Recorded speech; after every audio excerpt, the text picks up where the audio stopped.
Quel que soit leur camp politique, nombreux sont des députés congolais qui ont eu honte de leur chambre parlementaire lundi 10 novembre.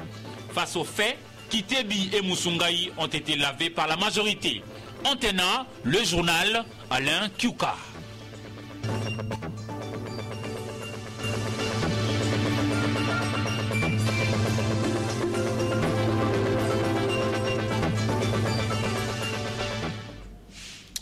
Bon début de semaine à toutes et à tous, madame, messieurs, bonsoir. Bienvenue à ce journal télévisé. Merci surtout d'être avec nous ce soir.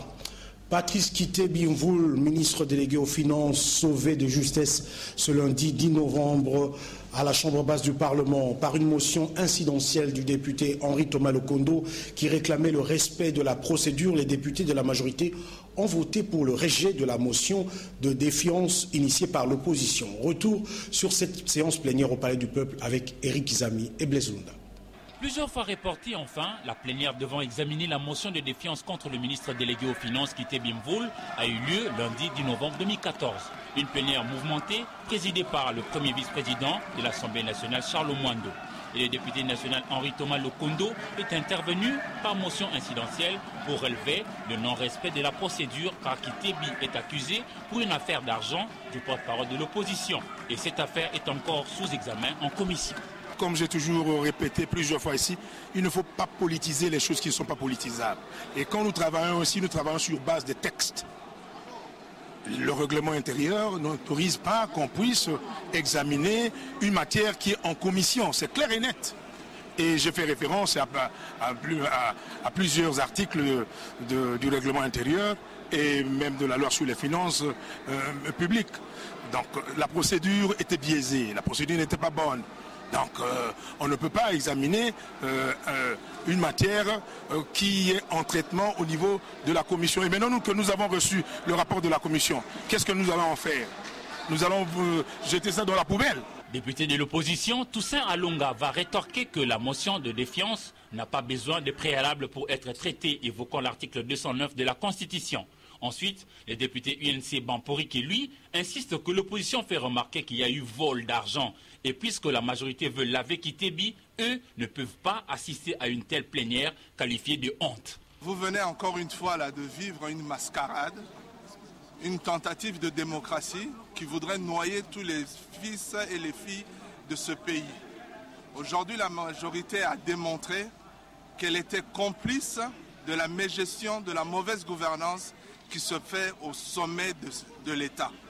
Et donc nous ne pouvons pas accepter ce genre de comportement. Voilà pourquoi nous avons quitté la salle et nous nous réservons le droit de faire une pétition contre le bureau et son président et même de porter une plainte, mener une action en justice au pénal contre le ministre délégué aux Finances. À la fin, lors du vote, la majorité soudée a rejeté la motion contre Kitebi et les ministres délégués aux Finances s'étirent d'affaire. Et puis une bagarre a failli éclater à l'Assemblée nationale. 18 députés nationaux parmi les 63 signataires de la motion de défiance contre cette fois le ministre de l'Industrie, Rémi Musungai, se sont retirés et ont par conséquent vidé la substance de cette motion. Valentin Senga, tête de groupe de 18, a été accusé de traîtrise et il a été même menacé physiquement par certains de ses collègues députés nationaux élus de la province orientale. Encore une fois, Eric Izami et Blaise Lunda. Le ministre congolais de l'Industrie, Rémi Musungai, lui, est mis en cause par un élu de la majorité à Wenze, l'accusant de tirer les choses en longueur pour la construction de la cimenterie de Kisangani en province orientale. Sous les 63 signataires de la motion, 18 dont la tête Valentin Senga vont retirer leur signature. Cette annonce, séance tenante en plénière du lundi 10 novembre, a fait fâcher en bloc les élus de la province orientale qui ont menacé physiquement Valentin Senga.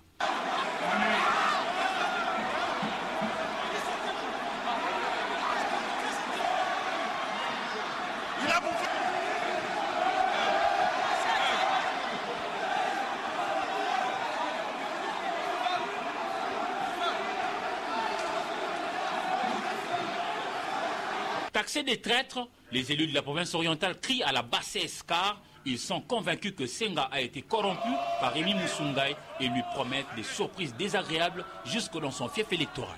Tout simplement parce que le ministre a démontré son incompétence dans le pilotage de ce projet. Et il semble que le ministre avait des choses à dire.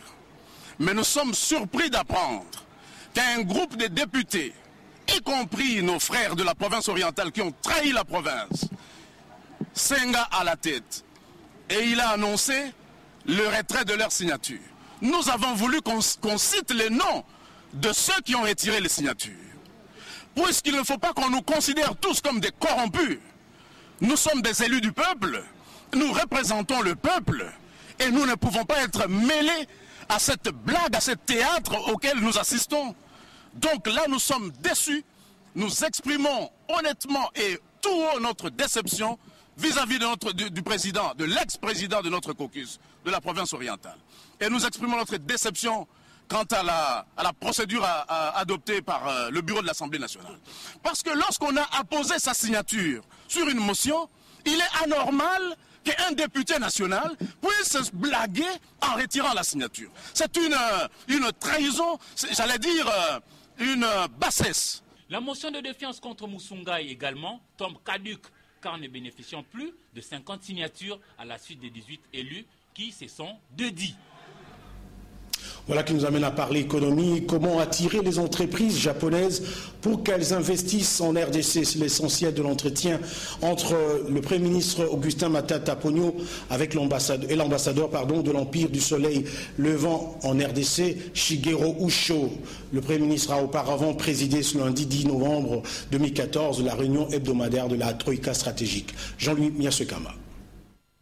La faible croissance économique mondiale est une source d'inquiétude pour la Troïka stratégique. Elle joue négativement sur les cours des matières premières. Le cours du cobalt, le cours du cuivre, le cours de l'or enregistrent des baisses. Le cours du pétrole sur les deux marchés enregistre également des baisses. Et même les produits agricoles comme le riz, le blé enregistrent des baisses qui sont liées à l'évolution économique au niveau mondial. Les finances publiques connaissent un déficit en octobre. Sur le plan de la gestion de finances publiques, le mois s'est terminé avec un déficit de un peu plus de 30 milliards de francs congolais et des instructions ont également été données pour que des mesures radicales à court terme, à moyen et long terme puissent être envisagées pour une mobilisation plus accrue des recettes de l'État. Le Premier ministre a reçu l'ambassadeur du Japon en RDC. Pour qu'un col de l'espace de coopération entre le Japon et le Congo est démocratique. Et comment on peut appeler les investisseurs japonais de venir ici? La JICA a les entreprises japonaises. L'Empire nippon a repris une coopération vigoureuse depuis 2 ans avec la RDC, du reste très appréciée par les Congolais. L'évaluation du mandat de la MONUSCO a fait ce lundi l'objet de la réunion présidée par le ministre des Affaires étrangères. C'était en présence d'une délégation des Nations Unies et de quelques membres du gouvernement de la RDC. Raymond Chibanda a en outre conféré avec les ambassadeurs de la Troïka occidentale, à savoir les USA, la France et les Pays-Bas. Reportage Patricia Mouli.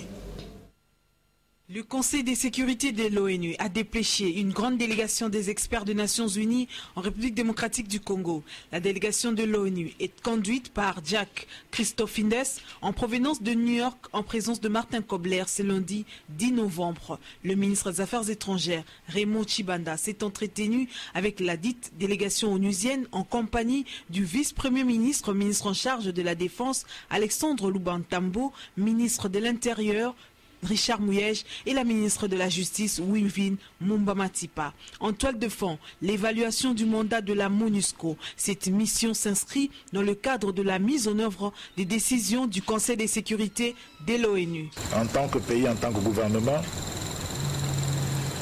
nous sommes globalement contents de ce que nous faisons. Mais nous avons la responsabilité de continuer à travailler d'arrache-pied pour mieux faire, car telle est notre vocation.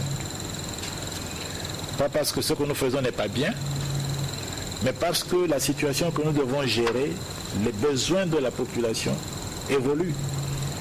Et avec cette évolution, amène de nouveaux défis. qui nous demande de nous ajuster pour demeurer efficaces et efficients. Se rendre en Mbuji-Mayi par avion est devenu un parcours de combattant pour les passagers qui partent de Kinshasa. Ils se plaignent notamment de l'augmentation du prix des billets qui coûtent désormais entre 220 et 250 $ selon les compagnies aériennes. Mado Mwenga a été joint au téléphone par Anne-Marie Ossite.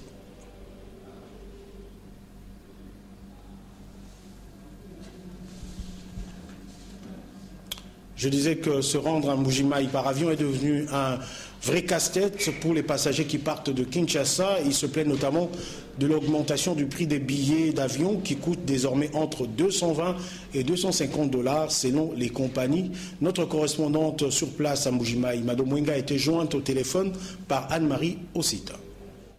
Se rendre à Kinshasa par avion à partir de Mbuji-Mayi est devenu un parcours de vainqueur. Depuis 2 semaines, les Gassaïens ont vu le prix du billet doubler et tripler sans que les services aient changé, sans compter d'innombrables reports. Plusieurs passagers se plaignent de cette situation de répondre à leur charge sur la veine. Les billets pour un régulier en partant de Mbuji-Mayi vers Kinshasa, négociés entre 220 et 250 $ selon les compagnies. Mais à ces jours, les compagnies aériennes exigent une réservation à 10 jours avant de prendre le vol. Cependant, toute demande pour raison de nécessité n'ayant pas respecté la durée est suivie d'une majoration de 100 à 200%, 400 voire 600 $ pour un aller simple. Des sources proches de la RVA indiquent que ces perturbations de prix sont dues notamment à l'insuffisance des appareils pouvant desservir les aires du Kasaï. Les 2 compagnies encore opérationnelles, Korongo et CAA, n'ont chacun qu'un avion ou petit porteur. Face à la demande forte de la surenchère qui l'emporte. À Dominga Mbuji-Mayi, Antenne A. Et puis le ministre des Transports et Voies de Communication, Justin Kalumba, a séjourné dernièrement à Kisangani, chef-lieu de la province orientale. Il y a annoncé les différents travaux que le gouvernement de la RDC compte réaliser dans le secteur qu'il dirige. Lucie Mahamba, Natacha Bomongo pour ce reportage. En province orientale, l'exécutif provincial tient à s'investir dans la rénovation des infrastructures conformément au plan global initié par le président de la République dénommé Révolution de la modernité. Aujourd'hui, c'est à travers les ports de Kisangani que nous pouvons réconcilier les trafics entre l'océan Indien et l'océan Atlantique. Et vous avez un boulevard naturel, le fleuve Congo, qui peut nous ramener vers l'ouest sans transition. Long de 125 km, le chemin de fer reliant Kisangani à Bundu, en province orientale, sera bientôt doté de 2 locomotives, a annoncé le ministre. La globalité, c'est aussi la voie ferrée. J'ai le plaisir d'annoncer que sur les commandes qui ont été faites par le gouvernement en termes de locomotives neuves, pour information, la Banque mondiale en a acheté 18 et nous, gouvernement, sur l'instruction du chef de l'État, nous en avons acheté 20 les locomotives neuves. Sur les 20 locomotives neuves, 4 locomotives neuves sont affectées à cet axe ici de 125 km. La globalité, c'est aussi les transports urbains. Vous avez vu des équipes certainement des Transco venir ici. Donc Kisangani est aussi la destination prioritaire des bus Transco. Cette promesse du gouvernement de la République rentre dans le cadre de la révolution de la modernité initiée par Joseph Kabila. Retour à Kinshasa où le ministre congolais de l'Agriculture Jean Chrysostome Vahamouti a échangé ce lundi à l'hôtel du Fleuve avec Liliane Ploumen, ministre du Commerce extérieur et de la coopération au développement des Pays-Bas. L'expertise agricole de la Hollande au service de la RDC a focalisé leurs entretiens. Reportage encore une fois de Lucie Mahamba, Natacha Bomongo et Mathieu Ngadipovi. Conduite par la ministre du Commerce extérieur et de la coopération Liliane Ploumen, une délégation du gouvernement hollandais séjourne en RDC dans le cadre du renforcement de la coopération entre les 2 États. Recevant la délégation hollandaise, le ministre congolais de l'Agriculture, Jean Chrysostome Vahamouti, se félicite du choix du gouvernement hollandais sur la RDC, car le Pays-Bas est classé 2e puissance mondiale en matière d'agriculture. Le coup d'avoir lancé par notre Premier ministre Matata Pogna aux Pays-Bas. Il revient donc au ministère de CGT d'Allo. Et la formalisation des programmes de coopération ne se fait pas en un clin d'œil. C'est pourquoi nous avons convenu que les différentes propositions que j'ai soumises dans la séance à huis clos feront l'objet des échanges. L'occasion et la dernière phrase que je pourrais dire, c'est de dire qu'effectivement, Son Excellence, j'accepte votre invitation pour les Pays-Bas, où avec des services publics et des hommes d'affaires du secteur agro-industriel, nous sommes disposés l'année prochaine. L'objectif de cette mission est de faciliter les nouvelles alliances et opportunités utiles aux deux États. Le nouveau réseau de téléphonie mobile Yozma Time Turns a lancé officiellement son premier appel téléphonique à partir de son réseau. Ce nouvel opérateur est venu booster une fois de plus le secteur des télécommunications de par la qualité de ses services.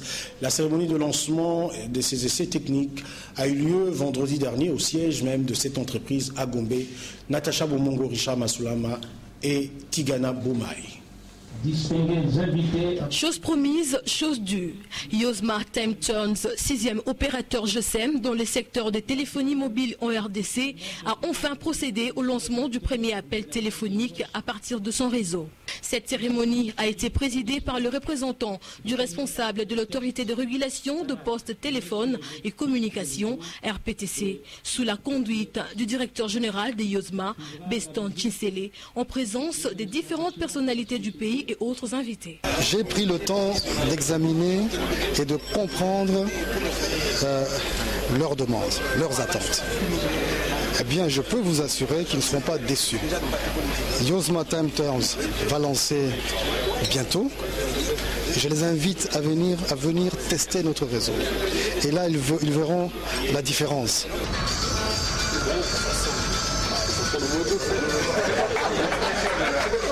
Cette première expérience d'essai technique en interconnexion a répondu positivement aux attentes. La qualité de service de ces réseaux est donc garantie. Nous réalisons aujourd'hui que la société Yozma, avec son produit commercial ITT, est réellement visible par cette cérémonie et effective parce que il y a eu des appels qui sont passés ici. Je suis aussi satisfait d'être parmi, sinon le premier à avoir communiqué sur ces réseaux. Je crois que ça n'arrive pas tous les jours. Puis s'en est suivi la visite guidée des installations de Yozma Time Turns. C'est une bonne découverte pour les autorités du pays, les responsables d'autres entreprises de télécommunications. Et il y a un Switch Center qui répond aux normes internationales. Prochainement, il est prévu le renforcement du réseau ainsi que son extension en dehors de la capitale. Le lancement commercial de Yozma Time Turns est prévu avant la fin de cette année. Dans sa mission d'assurer un partenariat au service des petites et moyennes entreprises, la ProCrédit Bank a organisé jeudi dernier une matinée de sensibilisation destinée aux hommes d'affaires. La rencontre a eu lieu au siège de la Fédération des entreprises du Congo à Gombe. Reportage Africa Mojinga et Safi Maléo. C'est une matinée d'échange de la ProCrédit Bank et de la Fédération des entreprises du Congo. Cette rencontre a pour objet la sensibilisation sur les commerces internationaux. Devant une salle remplie d'experts en économie et commerce, des hommes d'affaires, des cadres du secrétariat général du commerce et du représentant de la Banque centrale du Congo, la ProCrédit Bank a présenté sa panoplie de services pour les petites et moyennes entreprises en République démocratique du Congo. Les services que peuvent rendre la banque par les remises documentaires, par les crédits documentaires, c'est finalement une couverture de vos risques. Et ok, certes, à première vue, ça peut paraître cher, les commissions pour telle ou telle opération. Mais quand on voit les couvertures de risques que ça apporte, c'est ça qu'il faut pouvoir balancer.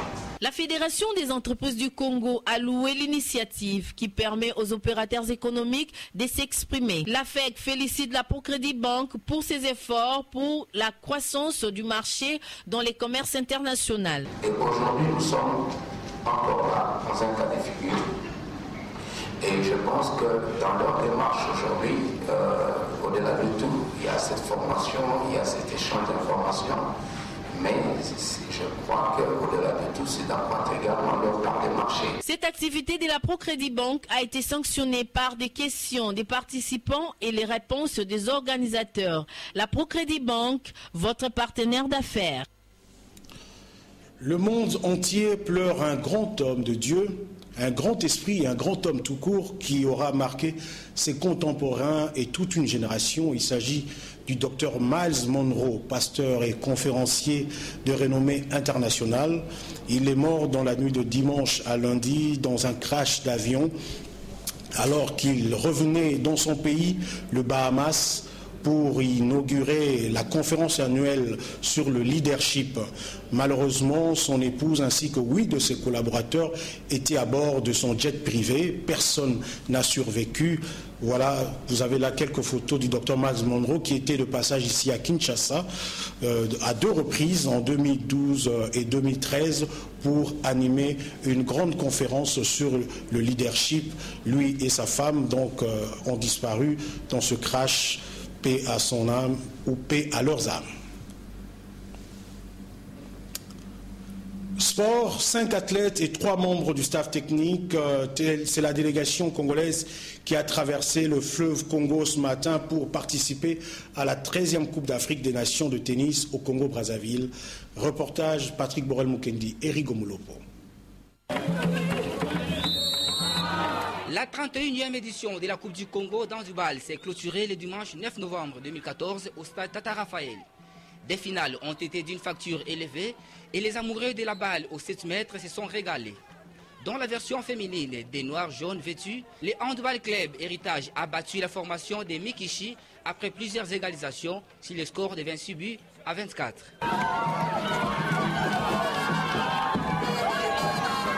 Chez les messieurs, les Handball Club Jeunesse Sportive de Kinshasa est venu à bout de la police nationale congolaise sur la marque de 34 buts à 22.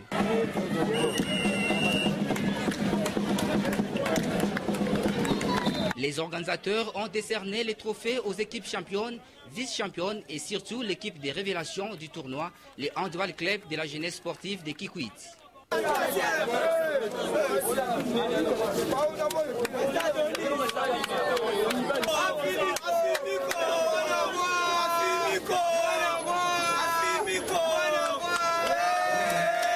Les rendez-vous est pris pour la saison sportive 2015 au Katanga. Magali Ikelenge de la RDC a perdu 0,7 à 2, soit 0,6 et 1,6 devant Katina du Cameroun. Denis Ndondo a battu les Camerounais Miseidei Koko 2,7 à 0. Ça, c'est dans le cadre de la journée de tennis qui s'est déroulée ici à Kinshasa. Le combat du championnat de l'entente urbaine de boxe de Kinshasa-Ouest ont démarré hier dimanche au terrain PNC. Plus de détails dans ce reportage d'Endaye Ilambwechi.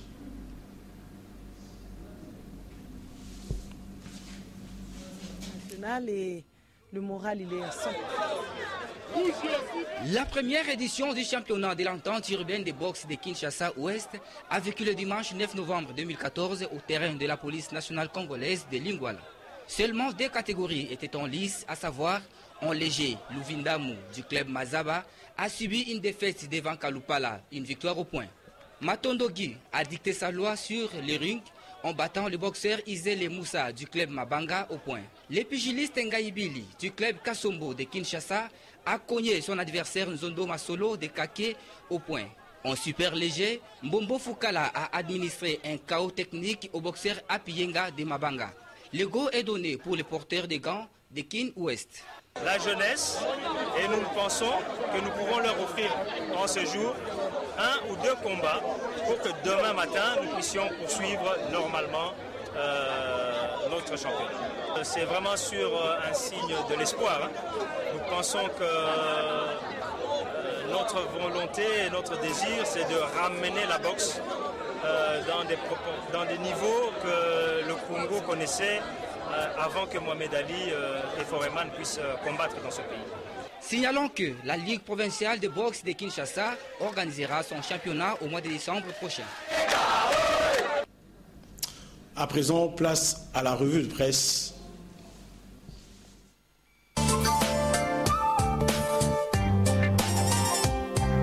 Les parutions de ce lundi 10 novembre 2014 ont fait de la place à la plénière de ce jour à l'Assemblée nationale consacrée à la motion de défiance contre les ministres Kitebi et Musungai.